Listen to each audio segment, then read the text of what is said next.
What's up, everybody? Welcome back to Pens and Tea. My name is Carrie, and today we are talking about a tea called Read My Lips and the Pelikan M205.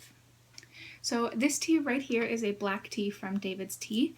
It's about $7.98 for 50 grams, and it is called Read My Lips. This mainly what you're going to taste is chocolate, peppermint, and a little bit of vanilla, and you're going to get a slight peppercorn undertaste, sort of, just for that little kick to like cut through some of the sweetness. It's very low caffeine too for being a black tea, so for those of you that are caffeine sensitive, this may be a good one to try. It has, you see those little red kind of bits there? They're actually kisses, so they're in the shape of lips. And they are the little like candied type pieces, and then you'll get the actual peppercorn pieces, and then there's, if I can grab one without it falling out, actually little chocolate chip pieces. So those are like the main ones you're gonna get. This one, despite there being the candy kisses in them, and the chocolate chips, it's not an overly sweet tea.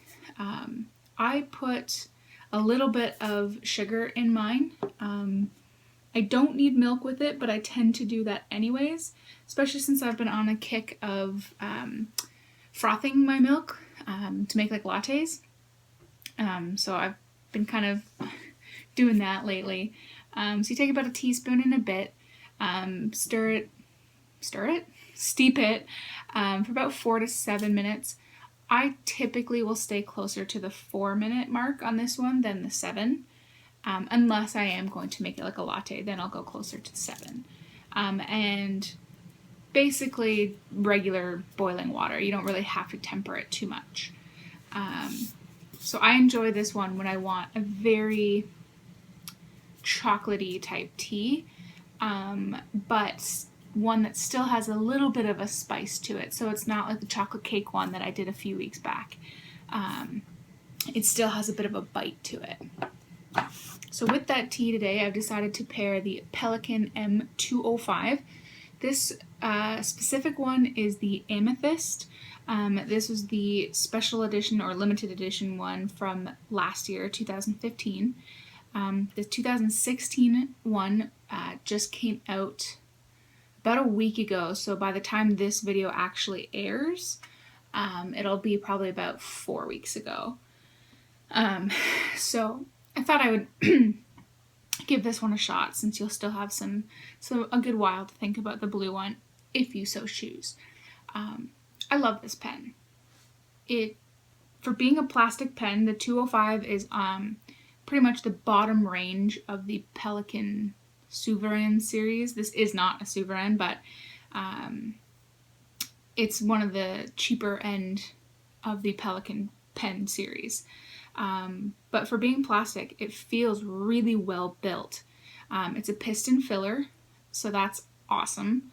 I think most of Pelikan pens, I think most of them are piston fill.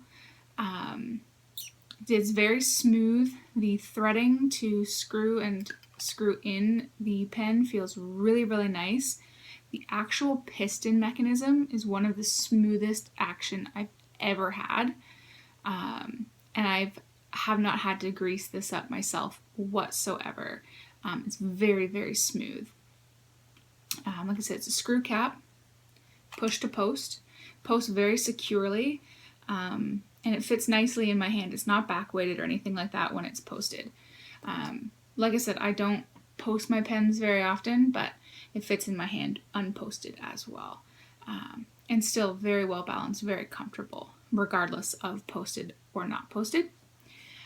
You can unscrew the nib unit from the body, which is very nice for cleaning, because pistons can be a bit of a pain to clean sometimes.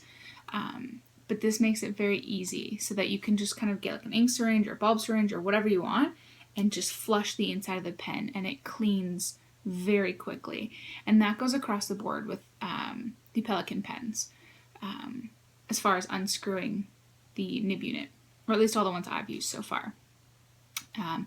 There is some threads here, which is kind of hard to see up against my lighting, but there is some threads here that you will feel a little bit when you're holding it because it's a relatively small grip section. So you are going to feel them on your hand, if not your thumb, but they're not sharp. You will know that they're there if you set it on your middle finger, but it's not going to cause you any discomfort. At least it doesn't for me. So that's nice. And the other thing I really like is that it's slightly translucent. So this is full right now, so you can't really see too much, but you can see the piston rod here, and you can see the ink kind of sloshing around a little bit. Shows up obviously easier in person than it does on camera, but I like that it's a little bit translucent. You will see the ink in the grip section though, so if that really bothers you, don't get this pen. And I would assume the same thing with the blue one that's out this year, because you will see that behind the nib, but that doesn't bother me whatsoever. The only quote-unquote negatives that I can see for this pen is two things. One, if you have large hands, you may not like this pen. It's going to be probably too small for you. Up against, let's pull this guy out here, the Jinhao X750, which, spoiler alert, will be coming next Monday. You can definitely see that it's on the smaller end. This is what I would consider to be an average length pen. Certainly heavier, this is quite light, but it is on the smaller side. If you compare it to something like, last Monday's video, the Pilot E95S, it's definitely a little bit smaller. Or bigger than that, but not too much bigger. So for people with large hands, this could be an issue for you. The only other thing really is that it's a little bit expensive for a steel nib. US pricing is going to be roughly $149, which translates to Canadian dollars right now with the current exchange rate is $194.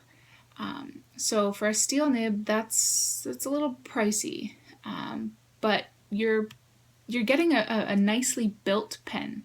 There's no flaws with this that I can see. I've had no issues.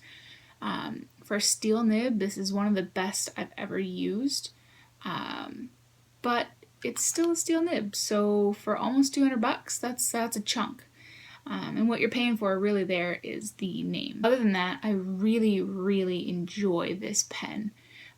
This would be a nice one to get if you are just kind of dipping your toes into the Pelikan brand, but you're not quite ready to make the leap into a gold nib pricing. Then this one would be a good kind of tide me over, if you want to call it that. I really enjoy it. I really do like this pen. But let's jump into the writing sample and see what happens there.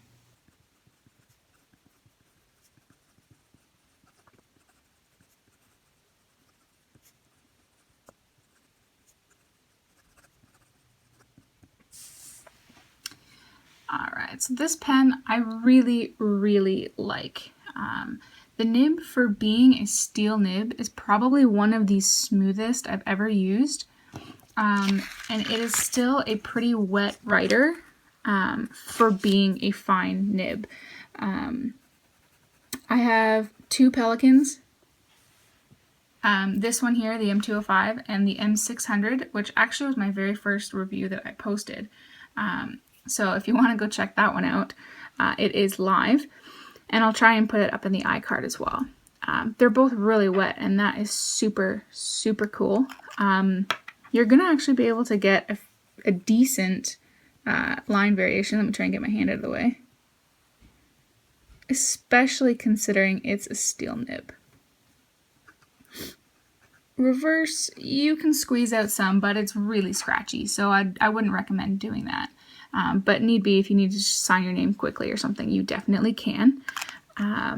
In this right now, I have another sample, Private Reserve Ebony Purple.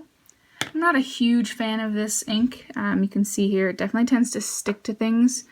And in most lighting, it actually turns black. Like this almost looks like I'm writing with black ink until I smear it like that. But yeah, I've never ever once had a hard start. I've never had any skipping. I've never had anything, no matter like how fast I make it right. And like I said, it's very, very smooth for being a steel nib. So I 100% recommend picking up this pen, any Pelikan, to be honest. Like I said in my earlier clip, the only downside is the price. But guys, that is enough for me today. If you like this video, please hit that thumbs up. If you super like the video, hit that subscribe button. I make videos every Monday and Friday. And as always, don't be afraid to leave any questions, comments, or concerns down in the comment section below. I read them all and I answer them as soon as I can. Guys, I'll see you next time. Bye.